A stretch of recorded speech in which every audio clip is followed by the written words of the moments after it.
This is ENSA Underground, broadcasting its unfailing message of song and laughter to all those who are fighting the battle of freedom.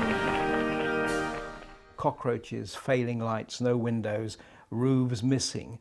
And in this sort of environment, ENSA had to get ready to perform. Sometimes they made up in moonlight. Slapped the old makeup on, got the clothes on, and just got going.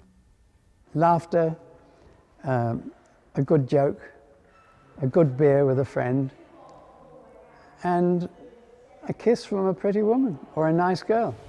This country is at war with Germany. One of our groups said, why don't you go to try and join ENSA? And so I said, well, what's ENSA? And she said, well, there's this thing being formed, entertaining the troops. It will mean eventually going abroad, and it means an awful lot of travelling. What do you think? And we said, yes, of course.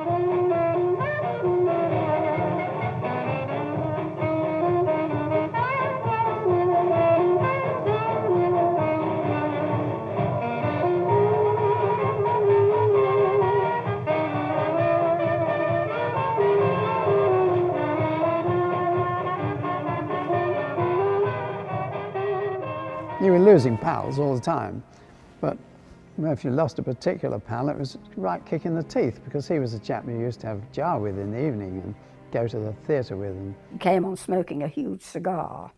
She flicked it across her shoulder. The ash fell, caught fire to the train on her drink. So, two of us, we couldn't do anything, so we went on and we did it with her, the dancing, and stamped out the flames. It was a great experience, really was. And to see these nice girls up there in their shimmy shins doing the dancing was something we'd never experienced before, not even in civilian life. On one occasion, there was a whole crowd, there was about 6,000 boys. They counted them for me, there's 6,000 boys. And they'd all marched in, and they'd been sitting there since early morning on the grass, just waiting for me to arrive. And when she'd finished, and she was singing for about 40 minutes, a German sniper appeared and surrendered. And he'd been watching the whole of her performance through the telescopic lens of his sniper's rifle. Thankfully, he must have enjoyed the music. Or else I'd be in a tent with a couple of injured boys. One survived, one didn't, and just sat on the bed and sang to them. I was singing this song. We'll meet again. Don't know where, don't know. the troops need to have tension taken off them. You've got to treat them as human beings and make them feel that the world's, England in particular, was worth blinking well fighting for.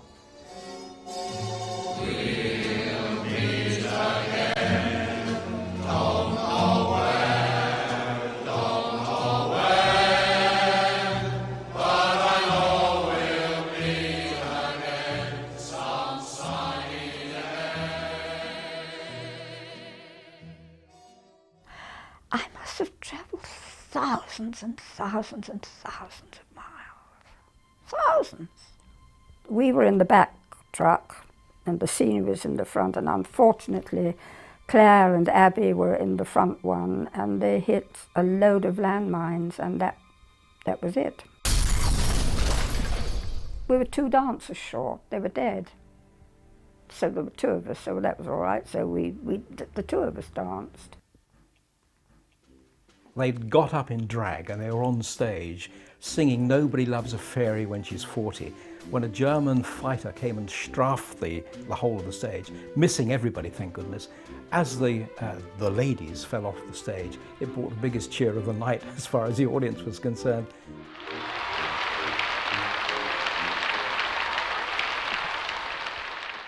If you look at a lot of photographs of ENSA putting on shows in the desert, you'll see a chap there with a machine gun. His job is to protect against any aircraft that decided to come in. We have thought that probably the troops have sick to death of bums and tits, and maybe a good play, would be something that they would relish.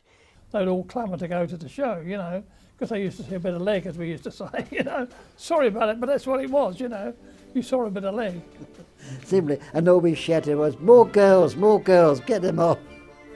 No, they were lovely. There was never any misbehaving or chatting up or anything. They were just showed the greatest respect. And I suppose, like any young man, a great deal of fun was chasing the birds. Every camp I seemed to go, he was there. Henry's in the front row, they used to couldn't stand, oh, for God's sake, Henry. Unfortunately, the senior officers used to get before the junior ones. They used to get in first. And if they could possibly sort of elbow you out of the way of that pretty girl you were trying to get to, they would. But yes, there was considerable involvement with the girls that came out. I hope I'm not saying something that's naughty. But that was life in the army, you see. Jack, he's in the front row again. Oh yes, we had lots of romances. You'd come out of doing a very, dangerous job sometimes.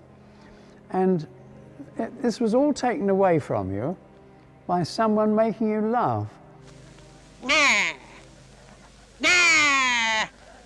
Now listen, you guys, I'm the big shot round here, see? When I say go, see? Yeah. Well, now I got a rod here.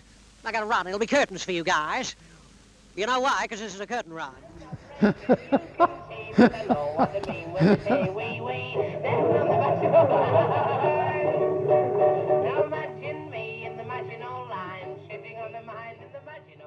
We also produced little mobile shows that would go around to the troops' headquarters and that. Oh, anything going. I've seen tap dances on wings of airplanes. Yeah. Put that barrel and that barrel down there, that one there and there, and then join them up with a plank. Don't argue, just damn well do it. Hey, Mavis, oi. And that's how we used to be. Anybody, yeah, we were a team. It used to work.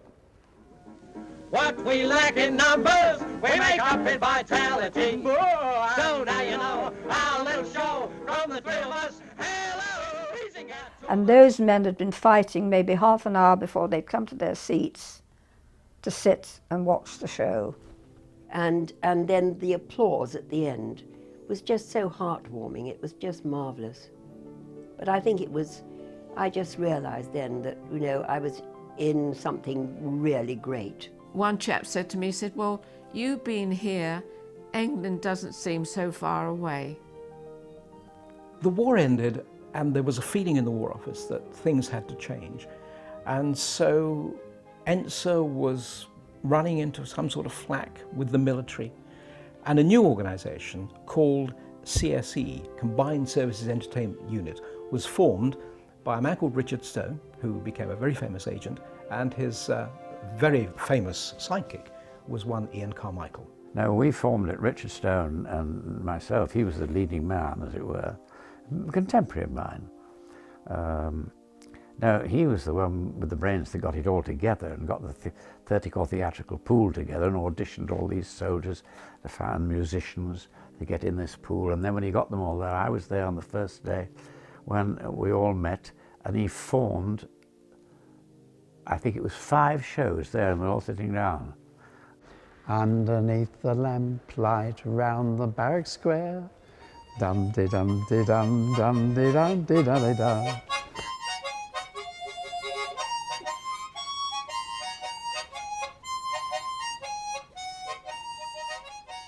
They had put on 2,650,000 performances to an audience of 300 million men and women and civilians worldwide. Darling, I'd caress you and press you to my heart, and there, 'neath that far-off lantern light, I'd hold you tight, we'd kiss goodnight, my lily of the lamplight, my own Lily Marlene. Orders came for sailing somewhere over there, all confined to barracks was more